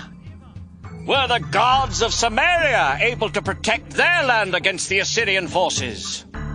None of these gods kept their people safe from the king of Assyria. Do you think the Lord your God can do any better? Eliakim, Shebna, and Joah had been warned by King Hezekiah not to answer the Assyrian commander. So they tore their clothes in sorrow and reported to Hezekiah everything the commander had said. 2 Kings, chapter 19. As soon as Hezekiah heard the news, he tore off his clothes in sorrow and put on sackcloth. Then he went into the temple of the Lord. He told Prime Minister Eliakim, Assistant Prime Minister Shebna, and the senior priests to dress in sackcloth and tell the prophet Isaiah, These are difficult and disgraceful times. Our nation is like a woman too weak to give birth when it's time for her baby to be born. Please pray for those of us who are left alive. The king of Assyria sent his army commander to insult the living God. Perhaps the Lord heard what he said and will do something if you will pray. When the leaders went to Isaiah, he told them that the Lord had this message for Hezekiah. I am the Lord. Don't worry about the insulting things that have been said about me by these messengers from the king of Assyria. I will upset him with rumors about what's happening in his own country. He will go back, and there I will make him die a violent death. Meanwhile, the commander of the Assyrian forces heard that his king had left the town of Lachish and was now attacking Libnah, so he went there. About this same time, the king of Assyria learned that King Tirhakah of Ethiopia was on his way to attack him. Then the king of Assyria sent some messengers with this note for Hezekiah. Don't trust your God or be fooled by his promise to defend Jerusalem against me. You have heard how we Assyrian kings have completely wiped out other nations. What makes you feel so safe? The Assyrian kings before me destroyed the towns of Gozan, Haran, Reziph, and everyone from Eden who lived in Telazar. What good did their gods do them? The kings of Hamath, Arpad, Sepharvaim, Henna, and Iva have all disappeared. After Hezekiah had read the note from the king of Assyria, he took it to the temple and spread it out for the Lord to see. He prayed, Lord God of Israel, your throne is above the winged creatures. You created the heavens and the earth, and you alone rule the kingdoms of this world. But just look how Sennacherib has insulted you, the living God. It is true, our Lord, that Assyrian kings have turned nations into deserts. They destroyed the idols of wood and stone that the people of those nations have made and worshipped. But you are our Lord and our God. We ask you to keep us safe from the Assyrian king. Then everyone in every kingdom on earth will know that you are the only God. Isaiah went to Hezekiah and told him that the Lord God of Israel had said, Hezekiah, I heard your prayer about King Sennacherib of Assyria. Now this is what I say to that king. The people of Jerusalem hate and make fun of you. They laugh behind your back. Sennacherib, you cursed, shouted, and sneered at me, the holy God of Israel. You let your officials insult me, the Lord. And here is what you have said about yourself. I led my chariots to the highest heights of Lebanon's mountains. I went deep into its forests, cutting down the best cedar and cypress trees. I dried up every stream in the land of Egypt, and I drank water from wells I had dug. Sennacherib, now listen to me, the Lord. I planned all this long ago. And you don't even realize that I alone am the one who decided that you would do these things. I let you make ruins of fortified cities. Their people became weak, terribly confused. They were like wild flowers or tender young grass growing on a flat roof, scorched before it matures. I know all about you, even how fiercely angry you are with me. I have seen your pride and the tremendous hatred you have for me. Now I will put a hook in your nose, a bit in your mouth. Then I will send you back to where you came from. Hezekiah, I will tell you what's going to happen. This year you will eat crops that grow on their own, and the next year you will eat whatever springs up where those crops grew. But the third year you will plant grain and vineyards, and you will eat what you harvest. Those who survive in Judah will be like a vine that puts down deep roots and bears fruit. I, the Lord all-powerful, will see to it that some who live in Jerusalem will survive. I promise that the king of Assyria won't get into Jerusalem, or shoot an arrow into the city, or even surround it and prepare to attack. As surely as I am the Lord, he will return by the way he came and will never enter Jerusalem. I will protect it for myself and for my servant David. That same night, the Lord sent an angel to the camp of the Assyrians, and he killed 185,000 of them. And so the next morning the camp was full of dead bodies. After this, King Sennacherib went back to Assyria and lived in the city of Nineveh. One day he was worshipping in the temple of his god Nisroch, when his sons Adramelech and Sharezer killed him with their swords. They escaped to the land of Ararat, and his son Esarhaddon became king. 2 Kings, chapter 20. About this time, Hezekiah got sick and was almost dead. Isaiah the prophet went in and told him, The Lord says, you won't ever get well. You are going to die, so you had better start doing what needs to be done. Hezekiah turned toward the wall and prayed, Don't forget that I have been faithful to you, Lord. I have obeyed you with all my heart, and I do whatever you say is right. After this he cried hard. Before Isaiah got to the middle court of the palace, the Lord sent him back to Hezekiah with this message. Hezekiah, you are the ruler of my people, and I am the Lord God who was worshipped by your ancestor David. I heard you pray, and I saw you cry. I will heal you, so that 3 days from now you will be able to worship in my temple. I will let you live 15 years more while I protect you and your city from the king of Assyria. I will defend this city as an honor to me and to my servant David." Then Isaiah said to the king's servants, "Bring some mashed figs and place them on the king's open sore. He will then get well." Hezekiah asked Isaiah, "Can you prove that the Lord will heal me, so that I can worship in his temple in 3 days?"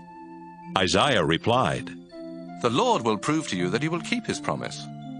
Will the shadow made by the setting sun on the stairway go forward 10 steps or back 10 steps?" "It's normal for the sun to go forward," Hezekiah answered. "But how can it go back?" Isaiah prayed, and the Lord made the shadow go back 10 steps on the stairway built for King Ahaz. Merodach-Baladan, the son of Baladan, was now king of Babylonia. And when he learned that Hezekiah had been sick, he sent messengers with letters and a gift for him. Hezekiah welcomed the messengers and showed them all the silver, the gold, the spices, and the fine oils that were in his storehouse. He even showed them where he kept his weapons. Nothing in his palace or in his entire kingdom was kept hidden from them. Isaiah asked Hezekiah, "Where did these men come from? What did they want?" "They came all the way from Babylonia," Hezekiah answered. "What did you show them?" Isaiah asked. Hezekiah answered, "I showed them everything in my kingdom." Then Isaiah told Hezekiah, "I have a message for you from the Lord. One day, everything you and your ancestors have stored up will be taken to Babylonia. The Lord has promised that nothing will be left. Some of your own sons will be taken to Babylonia, where they will be disgraced and made to serve in the king's palace." Hezekiah thought, "At least our nation will be at peace for a while." So he told Isaiah, "The message you brought me from the Lord is good." Everything else Hezekiah did while he was king, including how he made the upper pool and tunnel to bring water into Jerusalem, is written in the history of the kings of Judah. Hezekiah died, and his son Manasseh became king. 2 Kings, chapter 21. Manasseh was 12 years old when he became king of Judah, and he ruled 55 years from Jerusalem. His mother was Hephzibah. Manasseh disobeyed the Lord by following the disgusting customs of the nations that the Lord had forced out of Israel. He rebuilt the local shrines that his father Hezekiah had torn down. He built altars for the god Baal and set up a sacred pole for worshiping the goddess Asherah, just as King Ahab of Israel had done. And he faithfully worshipped the stars in heaven. In the temple, where only the Lord was supposed to be worshipped, Manasseh built altars for pagan gods and for the stars. He placed these altars in both courts of the temple and even set up the pole for Asherah there. Manasseh practiced magic and witchcraft. He asked fortune tellers for advice and sacrificed his own son. He did many sinful things and made the Lord very angry. Years ago, the Lord had told David and his son Solomon, "Jerusalem is the place I prefer above all others in Israel. It belongs to me, and there I will be worshipped forever. If my people will faithfully obey all the commands in the law of my servant Moses, I will never make them leave the land I gave to their ancestors." But the people of Judah disobeyed the Lord. They listened to Manasseh and did even more sinful things than the nations the Lord had wiped out.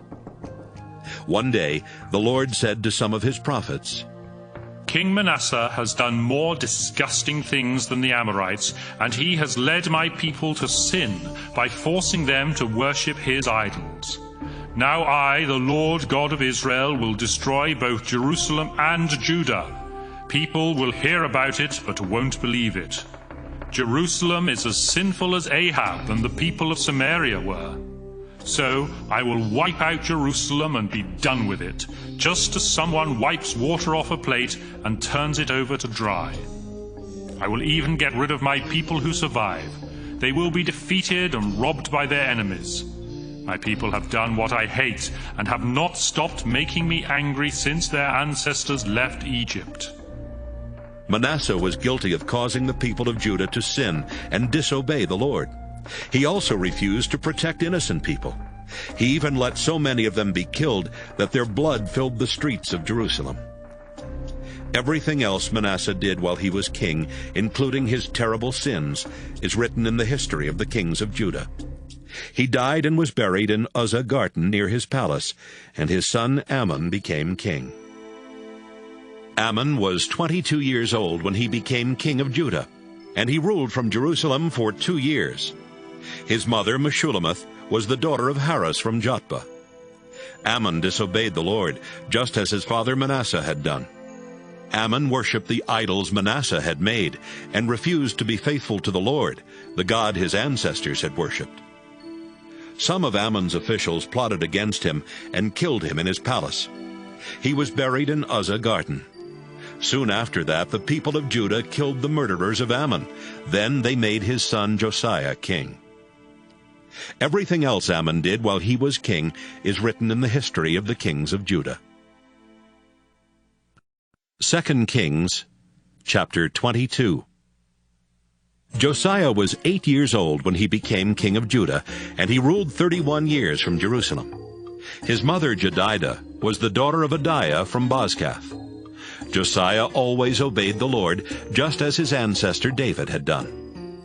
After Josiah had been king for 18 years, he told Shaphan, one of his highest officials, "Go to the Lord's temple and ask Hilkiah the high priest to collect from the guards all the money that the people have donated. Have Hilkiah give it to the men supervising the repairs to the temple.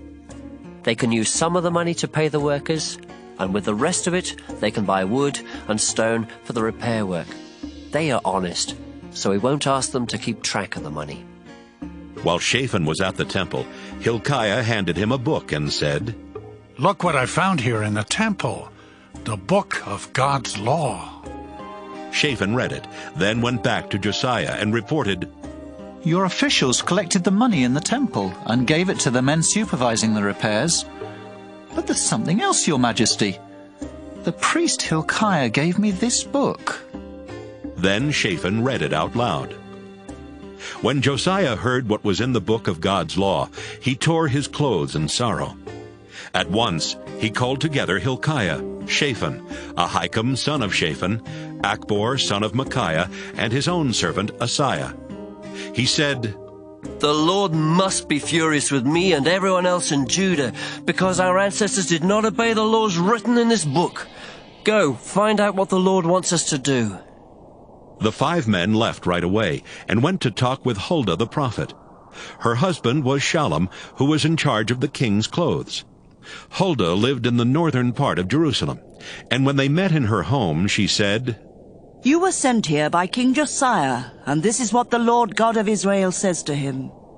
Josiah, I am the Lord, and I will see to it that this country and everyone living in it will be destroyed. It will happen just as this book says. The people of Judah have rejected me. They have offered sacrifices to foreign gods and have worshipped their own idols. I cannot stand it any longer. I am furious. Josiah, listen to what I am going to do. I noticed how sad you were when you read that this country and its people would be completely wiped out. You even tore your clothes in sorrow, and I heard you cry. So I will let you die in peace before I destroy this place." The men left and took Huldah's answer back to Josiah. 2 Kings, chapter 23. King Josiah called together the older leaders of Judah and Jerusalem. Then he went to the Lord's temple, together with the people of Judah and Jerusalem, the priests and the prophets. Finally, when everybody was there, he read aloud the book of God's law that had been found in the temple. After Josiah had finished reading, he stood by one of the columns. He asked the people to promise in the Lord's name to faithfully obey the Lord and to follow his commands.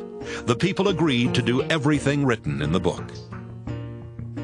Josiah told Hilkiah the priest, the assistant priests, and the guards at the temple door to go into the temple and bring out the things used to worship Baal, Asherah, and the stars. Josiah had these things burned in Kidron Valley, just outside Jerusalem, and he had the ashes carried away to the town of Bethel. Josiah also got rid of the pagan priests at the local shrines in Judah and around Jerusalem.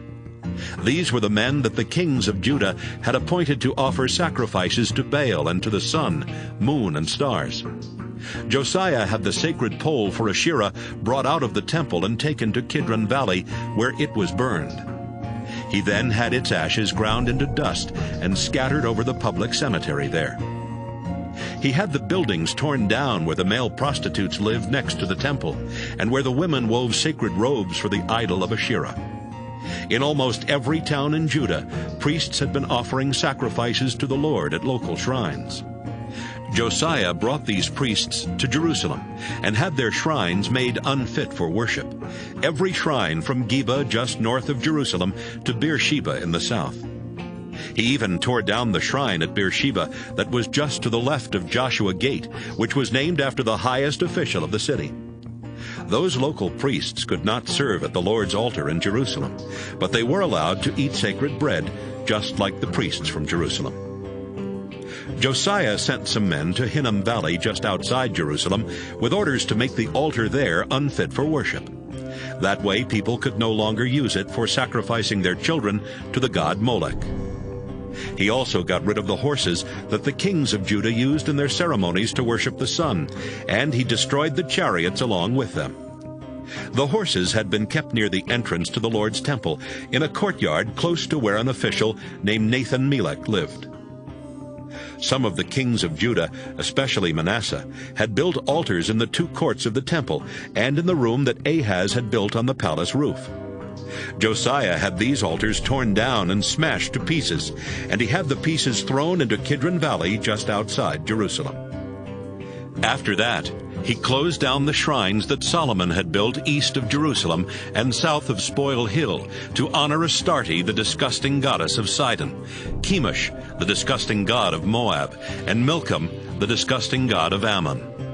He tore down the stone images of foreign gods and cut down the sacred pole used in the worship of Asherah. Then he had the whole area covered with human bones. But Josiah was not finished yet. At Bethel, he destroyed the shrine and the altar that Jeroboam son of Nebat had built and that had caused the Israelites to sin. Josiah had the shrine and the Asherah pole burned and ground into dust. As he looked around, he saw graves on the hillside. He had the bones in them dug up and burned on the altar so that it could no longer be used.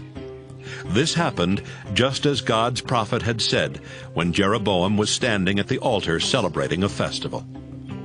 Then Josiah saw the grave of the prophet who had said this would happen, and he asked, "Whose grave is that?"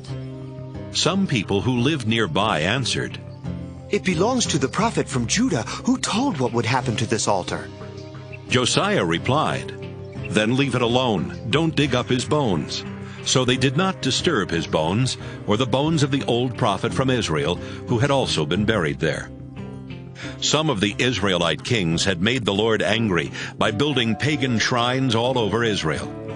So Josiah sent troops to destroy these shrines, just as he had done to the one in Bethel. He killed the priests who served at them and burned their bones on the altars. After all that, Josiah went back to Jerusalem. Josiah told the people of Judah, "Celebrate Passover in honor of the Lord your God, just as it says in the book of God's law." This festival had not been celebrated in this way since kings ruled Israel and Judah. But in Josiah's 18th year as king of Judah, everyone came to Jerusalem to celebrate Passover. Josiah got rid of every disgusting person and thing in Judah and Jerusalem, including magicians, fortune-tellers, and idols. He did his best to obey every law written in the book that the priest Hilkiah found in the Lord's temple. No other king before or after Josiah tried as hard as he did to obey the law of Moses. But the Lord was still furious with the people of Judah, because Manasseh had done so many things to make him angry. The Lord said, "I will desert the people of Judah, just as I deserted the people of Israel. I will reject Jerusalem, even though I chose it to be mine. and I will abandon this temple built to honor me.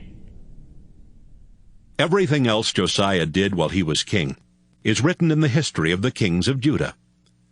During Josiah's rule, King Necho of Egypt led his army north to the Euphrates River to help the king of Assyria.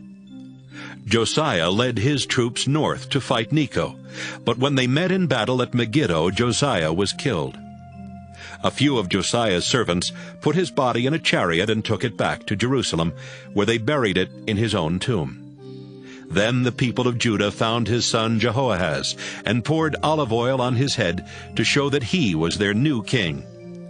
Jehoahaz was 23 years old when he became king of Judah, and he ruled from Jerusalem only 3 months.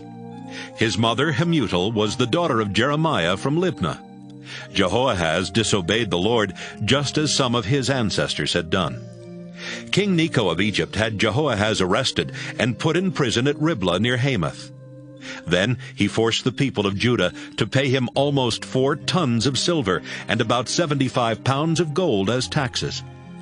Necho appointed Josiah's son Eliakim king of Judah and changed his name to Jehoiakim. He took Jehoahaz as a prisoner to Egypt, where he died. Jehoiakim forced the people of Judah to pay higher taxes so he could give Necho the silver and gold he demanded. Jehoiakim was 25 years old when he was appointed king, and he ruled 11 years from Jerusalem. His mother Zebidah was the daughter of Pedaiah from Rumah. Jehoiakim disobeyed the Lord by following the example of his ancestors. 2 Kings, chapter 24. During Jehoiakim's rule, King Nebuchadnezzar of Babylonia invaded and took control of Judah. Jehoiakim obeyed Nebuchadnezzar for 3 years, but then he rebelled. At that time, the Lord started sending troops to rob and destroy towns in Judah. Some of these troops were from Babylonia, and others were from Syria, Moab, and Ammon. The Lord had sent his servants, the prophets, to warn Judah about this, and now he was making it happen. The country of Judah was going to be wiped out because Manasseh had sinned and caused many innocent people to die. The Lord would not forgive this. Everything else Jehoiakim did while he was king is written in the history of the kings of Judah. Jehoiakim died, and his son Jehoiakim became king. King Nebuchadnezzar defeated King Necho of Egypt and took control of his land from the Egyptian gorge all the way north to the Euphrates River. So Necho never invaded Judah again. Jehoiakim was 18 years old when he became king of Judah, and he ruled only 3 months from Jerusalem. His mother, Nehushta, was the daughter of Elnathan from Jerusalem. Jehoiakim disobeyed the Lord, just as his father Jehoiakim had done. King Nebuchadnezzar of Babylonia sent troops to attack Jerusalem soon after Jehoiakim became king. During the attack, Nebuchadnezzar himself arrived at the city. Jehoiakim immediately surrendered, together with his mother and his servants, as well as his army officers and officials. Then Nebuchadnezzar had Jehoiakim arrested. These things took place in the 8th year of Nebuchadnezzar's rule in Babylonia. The Lord had warned that someday the treasures would be taken from the royal palace and from the temple, including the gold objects that Solomon had made for the temple. And that's exactly what Nebuchadnezzar ordered his soldiers to do. He also led away as prisoners the Jerusalem officials, the military leaders, and the skilled workers, 10,000 in all. Only the very poorest people were left in Judah. Nebuchadnezzar took Jehoiakim to Babylon, along with his mother, his wives, his officials, and the most important leaders of Judah. He also led away 7,000 soldiers, 1,000 skilled workers, and anyone who would be useful in battle. Then Nebuchadnezzar appointed Jehoiakim's uncle Mattaniah king of Judah and changed his name to Zedekiah. Zedekiah was 21 years old when he was appointed king of Judah, and he ruled from Jerusalem for 11 years. His mother Hamutal was the daughter of Jeremiah from Libnah. Zedekiah disobeyed the Lord, just as Jehoiakim had done. It was Zedekiah who finally rebelled against Nebuchadnezzar. The people of Judah and Jerusalem had made the Lord so angry that he finally turned his back on them. That's why these horrible things were happening. 2 Kings, chapter 25. In Zedekiah's 9th year as king, on the 10th day of the 10th month, King Nebuchadnezzar of Babylonia led his entire army to attack Jerusalem. The troops set up camp outside the city and built ramps up to the city walls. After a year and a half, all the food in Jerusalem was gone. Then, on the 9th day of the 4th month, the Babylonian troops broke through the city wall. That same night, Zedekiah and his soldiers tried to escape through the gate near the royal garden, even though they knew the enemy had the city surrounded. They headed toward the desert, but the Babylonian troops caught up with them near Jericho. They arrested Zedekiah, but his soldiers scattered in every direction. Zedekiah was taken to Riblah, where Nebuchadnezzar put him on trial and found him guilty. Zedekiah's sons were killed right in front of him. His eyes were then poked out, and he was put in chains and dragged off to Babylon. About a month later, in Nebuchadnezzar's 19th year as king, Nebuzaradan, who was his official in charge of the guards, arrived in Jerusalem. Nebuzaradan burned down the Lord's temple, the king's palace, and every important building in the city, as well as all the houses. Then he ordered the Babylonian soldiers to break down the walls around Jerusalem. He led away as prisoners the people left in the city, including those who had become loyal to Nebuchadnezzar. Only some of the poorest people were left behind to work the vineyards and the fields. The Babylonian soldiers took the 2 bronze columns that stood in front of the temple, the 10 movable bronze stands, and the large bronze bowl called the sea. They broke them into pieces so they could take the bronze to Babylonia. They carried off the bronze things used for worship at the temple, including the pans for hot ashes, and the shovels, snuffers, and also the dishes for incense, as well as the fire pans and the sprinkling bowls. Nebuzaradan ordered his soldiers to take everything made of gold or silver. The pile of bronze from the columns, the stands, and the large bowl that Solomon had made for the temple was too large to be weighed. Each column had been 27 feet tall, with a bronze cap 4.5 feet high. These caps were decorated with bronze designs, some of them like chains and others like pomegranates. Next, Nebuzaradan arrested Sariah the chief priest, Zephaniah his assistant, and 3 temple officials. Then he arrested one of the army commanders, the king's 5 personal advisers, and the officer in charge of gathering the troops for battle. He also found 60 more soldiers who were still in Jerusalem. Nebuzaradan led them all to Riblah near Hamath, where Nebuchadnezzar had them killed. The people of Judah no longer lived in their own country. King Nebuchadnezzar appointed Gedaliah, son of Ahikam, to rule the few people still living in Judah. When the army officers and troops heard that Gedaliah was their ruler, the officers met with him at Mizpah. These men were Ishmael, son of Nethaniah, Johanan, son of Kareah, Sariah, son of Tanhumeth from Netophah, and Jaazaniah from Maacah. Gedaliah said to them, "Everything will be fine, I promise. We don't need to be afraid of the Babylonian rulers if we live here peacefully and do what Nebuchadnezzar says." Ishmael was from the royal family, and about 2 months after Gedaliah began his rule, Ishmael and 10 other men went to Mizpah. They killed Gedaliah and his officials, including those from Judah and those from Babylonia.